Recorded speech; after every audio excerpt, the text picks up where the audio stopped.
일본은 2차 대전 패망 이후 가장 빨리 경제력을 복원시켜 한때 세계 최고의 경제 대국이었습니다. 그리고 그에 못지않게 일본은 자국의 국방력을 키우기 위해 자위대에 엄청나게 많은 예산을 쏟아부어 주변 국가들로부터 우려를 사는 행동들을 하고 있는데요. 일본은 아직까지도 한국을 호시탐탐 노리며 일제시대를 부활하고 싶은 야욕이 있는 것 같습니다. 단적인 예로 끊임없이 독도를 자신의 땅이라고 대놓고 우기는데 일본 극렬분자는 일본이 마음만 먹으면 언제든지 독도를 점령해서 일장기와 우길기를 동시에 꽂을 수 있다고 합니다. 오늘 내용은 재미교포 한국인 마틴 김 씨가 들려주신 내용을 재구성한 이야기입니다. 사랑하는 여러분, 지금 바로 구독과 좋아요 부탁드려요. 안녕하세요. 저는 한국에 20년을 살다가 얼마 전 다시 미국으로 돌아가 카페를 운영하고 있는 재미교포 마틴 김이라고 합니다. 한류 열풍으로 일본과 가까워졌다고 하지만 냉정하게 일본에 대한 얘기를 해야 될 것 같습니다. 제가 미국으로 돌아오기 얼마 전 오랫동안 한국에서 친하게 지냈던 일본인 친구와 논쟁이 있었는데요. 사실 논쟁이라기보다 거의 말싸움이었죠. 아무리 친해도 종교와 정치, 국가 간에 대해서는 절대로 얘기하지 말라는 격언을 들어봤을 겁니다. 국적을 떠나 정말 친한 친구였음에도 불구하고 자국의 이익과 영토에는 한치의 물러섬이 없더군요. 그 친구와 술을 마시다 언쟁이 생겼는데요. 발단은 한국과 일본이 만약 전쟁을 한다면 어떻게 될까? 그리고 독도는 누구의 영토인가 정말 민감한 얘기를 시작했습니다. 당연히 팔은 안으로 구분이 저는 한국 시선으로 말을 하고 그 친구는 일본 시선으로 의견을 말했는데 아마 1시간만 더 얘기를 했더라면 주먹다짐을 할 뻔했습니다. 그 친구와 있었던 상황을 떠올려보면 세계 군사 전문지에서 한국과 일본의 국방력 순위를 정했는데 일본 5위, 한국 6위 이렇게 순위가 발표되었다고 하더군요.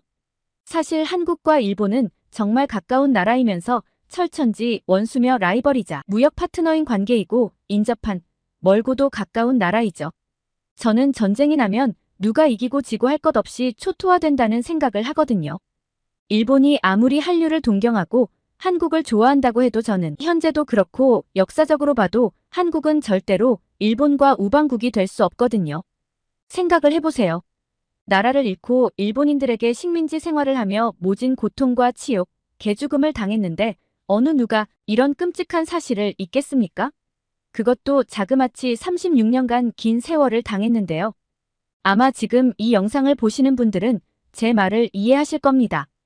한국은 일본과 축구, 야구, 권투, 여하튼 일본과 경쟁을 하거나 시합을 하면 거의 목숨 걸고 시작한다는 말을 아실 거예요. 물론 최근에는 한국인 특유의 정신이 많이 사라져서 아쉽지만 예전에는 일본 선수와 복싱 세계 타이틀전을 하면 한국 선수들은 그냥 정면으로 돌진하며 죽기 살기로 싸웠었지요. 그리고 모두들 TV를 뚫어져라 쳐다보며 죽여라 하면서 응원해보신 경험이 다들 있을 거예요. 그만큼 절대로 져서는 안 되는 나라가 일본이거든요. 그 일본 친구는 평상시에는 정말 매너 좋고 신사적이며 항상 힘들고 어려운 일이 있으면 발벗고 나설 정도로 괜찮은 친구였죠. 그런데 이상할이 많지. 일본 제국주의 성향이 강해서 저희들은 어쩔 땐 아슬아슬한 우정의 줄타기를 자주 했었어요. 그 친구는 일본 군사 정보를 어느 정도 아는지 독도 침공 시나리오에 대해서 이야기를 하더라고요. 먼저 육상자위대 간부학교 교관 출신 군사 전문가 다카이 사부로의 시나리오를 들려줬는데 한국과 일본의 무기 체계와 부대 배치 현황, 주변 정세 등을 근거로 일본이 독도를 공격한다면 쉽게 점령할 수 있는 이유를 설명하더라고요. 우선 일본은 기습 공격으로 시작을 하는데 한국 시설 폭격에는 큐슈나 혼슈에서 출동하는 F2기 세대면 충분하며 F-15J 전투기 40기는 한국 공군의 반격을 방어하고 나머지는 한국군의 정보력을 봉쇄한다는 겁니다. 그리고 이어서 폭격이 끝나면 특수부대가 잠수함을 통해 상륙해서 독도를 탈환한다네요. 아마 반나절도 되지 않아 독도를 별 어려움 없이 쉽게 탈환한다고 하더라고요. 순간 저는 이 친구가 이렇게 자국의 국수주에 빠져 있는지 몰랐거든요. 듣고 있으니 어처구니가 없는 겁니다. 상상을 해도 정도껏 해야지 아주 요상한 상상으로 저와 한국을 도발하는 겁니다. 저는 잠시 생각을 하다가 유명한 명언을 말했죠. 누구나 그럴싸한 계획은 가지고 있다. 얻어쳐 맞기 전까지는.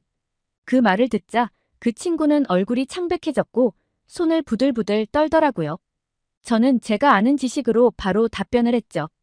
한국의 F-16 전투기가 일본 해군기지 레이더 시설 등을 폭격하고 바로 포항에서 한국 해병대 700명 정도가 대마도로 진격해서 들어가면 순식간에 게임은 끝이 날 것 같다는 도발성 발언을 했는데요.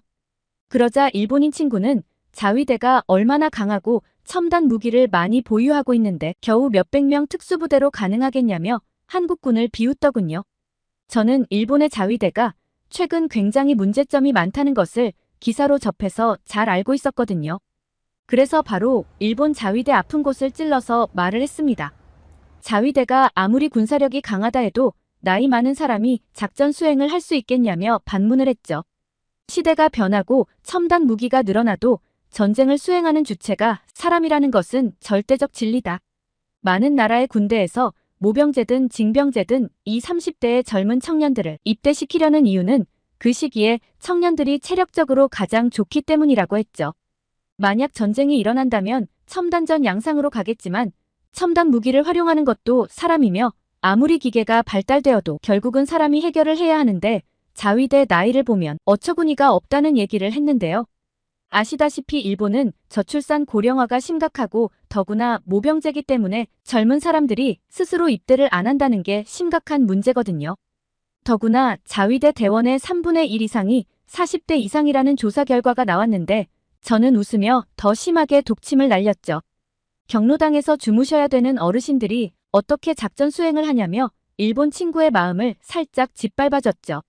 그 친구는 저보고 뭔가 잘못 알고 있다며 최근에 자위대에서 일본 젊은이에게 더 좋은 혜택을 주기 때문에 별 문제 없다며 슬쩍 넘어가려고 했는데요. 저는 곧바로 팩트로 조져버렸어요. 요 근래 몇 년 사이 일본 20대 청년들이 취업이 생각보다 잘 된다는 기사가 언론 보도로 나온 적이 있는데 그게 완전히 착각을 하고 있는 점이라고 얘기를 했습니다. 일본 경제가 갑자기 엄청 좋아져서 취업이 잘 되는 게 아니고 인구 곡선상 현재 일본의 20대 청년들이 역대급 저출산 세대이고 인구가 너무 적다 보니 회사에서 인력은 필요하니까 급하게 사람을 뽑아야 되는 현실을 말해줬죠. 이런 말 못하는 속사정이 있다 보니 일본 청년들에게 자위대 지원은 별다른 메리트를 주지 못한다고 했어요. 일반 직장에서 받는 급여, 복지, 복리후생이 더 좋은데 굳이 자위대에 입대할 필요를 못 느낀다는 일본의 약점을 말했는데요. 잠자코 듣던 그 친구는 그럼 한국은 노령화와 저출산이 아니냐? 오히려 세계에서 가장 위험한 저출산 국가가 한국이라며 끝까지 엉겨붙는 겁니다. 물론 한국도 저출산 국가지만 한국은 일본과 달리 의무복무를 반드시 해야 하는 징병제 국가고 예전보다는 인구가 적지만 일본하고는 상황이 완전히 다르다고 말을 했죠. 또한 세계 유일의 분단 국가이기 때문에 군대에 입대하는 젊은 사람들의 정신력이 일본과 비교가 안 된다고 했어요. 그리고 무엇보다 유사시 한국에는 100만 대군이 있기 때문에 걱정을 할 필요가 없다고 했습니다. 일본 친구는 그게 무슨 말이냐는 표정으로 절 쳐다보더군요. 저는 유사시 항상 싸울 수 있는 예비군 민방위 아저씨들이 얼마나 막강한데 한국은 군대를 전역해도 1년에 한 번씩 모여 군사훈련을 하는데 이 예비군은 예전 북한 김일성도 두려워한 존재였다고 말을 했죠. 하지만 일본 친구도 굉장한 국수주의에 빠져있기 때문에 호락호락하게 물러서지 않았는데요. 저는 평소 동생이 특전사 출신이고 사촌이 해병대에 근무를 했기 때문에 저는 한국 특수부대에 대해 정말 많이 알고 있거든요. 제가 특수부대에 관해서 매우 소상히 알려줬는데요. 우선 일본 자위대 특수부대에 대해 이야기를 해보면 가장 큰 문제가 바로 군사기에 있다고 했습니다. 한국은 특수부대 출신이면 주변에서 대단하다는 시선이 있는데 반해 일본 자위대 특수부대는 솔직히 자위대 자체가 학력이 낮고 사회생활이 잘 안 되는 찐따들이 많이 가는 곳이라고 얘기를 했죠. 군인은 사기로 먹고 살아야 되며 힘들어도 자부심으로 버텨야 되는데 일본 군대는 전혀 그런 것들이 없다 했죠. 오죽하면 자위대는 군인이 아니고 그냥 출퇴근하는 군복 입은 공무원이라는 말을 할까요? 자위대 특수부대는 한국군 일반 사단에 있는 수색대보다 전투 역량이 떨어진다고 군사 전문가들이 말합니다. 왜냐하면 훈련을 조금만 빡세게 하면 사표 쓰고 출근을 안 하는 사람들인데 목숨 걸고 실전 같은 훈련을 받는 한국 특수부대 요원들하고 비교하는 것 자체가 다르거든요. 한국 특수부대는 자격 조건이 매우 엄격하며 까다롭고 선발 과정에서 엄청난 훈련을 견뎌야 요원으로 자격이 되는 데 비해 일본 자위대 특수부대는 학력, 체력, 인내력 등 어떤 자격 조건도 없이 신청만 하면 받아주기 때문에 처음부터 비교 자체가 될 수 없다고 했습니다. 그리고 일본 자위대를 거친 미국 장교가 솔직하게 얘기를 했는데요. 일본 자위대 대테러 부대 SAT 경시청 소속 1,000명과 한국 특수부대 한 개 중대 병력이 야산에서 맞붙어도 한국 특수부대가 간단히 요리를 할 정도로 격차가 크다고 솔직히 인정을 했다고 하네요. 또한 한국 해병대는 확실한 특전 부대라고 했습니다. 한국 최정예 부대 5만이 일본 본토 중앙에 있다고 가정을 하면 아마 3시간 안에 일본은 100기를 든다고 확실하게 말을 했다고 합니다. 사실 일본은 전쟁을 일으킨 전범 국가로서 미국의 제안을 받기 때문에 강력한 부대를 만들지 못하거든요. 한국 최정예 특수부대 5만이면 간단히 일본을 제압한다는 시나리오가 있다고 하네요. 외국 군사 전문가는 한국 군대와 일본 군대를 보고 솔직한 평을 했는데 한국 군인은 절도가 있고 동작 하나하나가 정말로 멋있게 하며 적을 만나면 죽을 각오로 이기겠다는 마음가짐과 눈빛이 있는 반면 일본군은 그냥 대충대충 하며 절도가 없고 가장 중요한 건 군인으로서 나라를 지키겠다는 의무감이 1도 없다고 합니다. 그리고 특수부대 중 최고만 모여있는 미국 델타포스도 한국 공수부대 특전사 훈련을 보고 미친 듯이 박수를 치고 감탄을 했다고 하니 한국 특수부대가 얼마나 대단한지 잘 알 수 있는 대목이라고 얘기를 했죠. 여기까지 중년 아재들이 서로의 국가에 대한 애사심으로 논쟁을 한 이야기입니다. 사실 제 개인적으로 영토 문제만큼은 확실하게 입장을 밝혀야 하고 당당하게 권리를 주장해야 된다고 생각합니다. 왜 우리 땅을 우리가 지배하는데 남의 나라 눈치를 보고 신경을 써야 하는지 도대체 이해가 되지 않았거든요. 일본은 끊임없이 독도가 자기 땅이라고 계속 주장을 하며 국제사회에서 세계 지도까지 독도 명칭을 다케시마라고 표기를 하잖아요. 저는 그런 뉴스를 볼 때마다 가슴이 답답하고 분통이 터집니다. 아직까지도 한국을 깔아뭉개려는 저들의 못된 습성과 도발, 그리고 항상 뱃속에 칼 한 자루를 숨기고 있는 저들의 야욕을 경계해야 한다고 생각하거든요.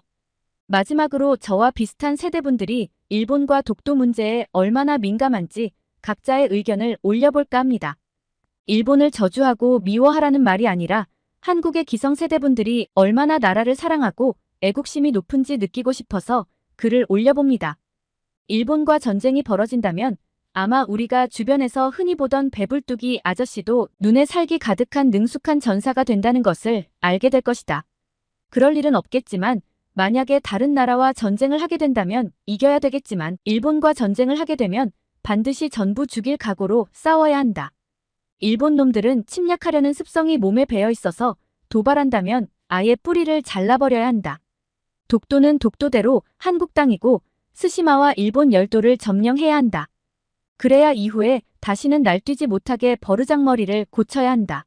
한일 전쟁 나면 현역은 말할 것 없고 예비역과 민방위까지 가세할 겁니다. 저는 민방위까지 끝났지만 받아주기만 하면 참전할 겁니다. 오래전 해병대를 전역한 아저씨입니다. 일본과 전쟁이 난다면 논과 밭에서 일하다가 비록 장화를 신고 있어도 힘껏 달려가 농약 비료 퇴비를 활용한 무기로 만들어 이 한 목숨 조국을 위해서 바칠 겁니다. 낫이랑 곡괭이만 있어도 총을 든 일본군과 싸울 수 있습니다. 독도를 건드린다면 일본은 대마도를 넘어서 일본 본토까지 초토화가 될 각오를 해야 한다. 한국 국민 전체가 가만히 보고만 있지 않을 것이다. 한국은 이제 위기 상황에서 얼마나 강한 나라인지 확실하게 보여줄 것이다. 한국의 무서움은 나이 50이 넘어도 기꺼이 총을 들고 싸울 전사들이 온 나라에 넘쳐난다는 것이다. 선조들의 피 맺힌 한을 갚아줄 좋은 기회라고 생각한다. 나도 50대 중반이지만 즉시 참전한다. 한국-일본 전쟁이 일어나면 둘 중 한 곳은 망해야 끝장이 난다. 시작이 어렵지 시작이 된다면 일본을 식민지로 만들어야 한다. 그럴 기회가 온다면 한국 남자는 당연히 입맛을 다시게 되는 최고의 기회다. 5,000년이 넘는 동안 우리가 먼저 침략한 적은 한 번도 없다. 우리가 원하는 게 진정한 사과인데 독도가 자신들의 땅이라고 개소리하는 것을 용서하면 절대 안 된다. 일본과 전쟁을 한다면 예비군뿐만 아니라 민방위 아재들도 전부 총 들고 나올 것이다. 중국, 일본이 한국을 건드리면 10번은 죽을 각오로 들고 일어나야 한다. 한국이 만만하지 않다는 걸 전 세계에 확실히 보여줘야 한다. 여기까지 한국을 사랑하는 자랑스런 아재들의 반응이었어요. 제 얘기는 여기까지입니다. 시청해주셔서 감사합니다.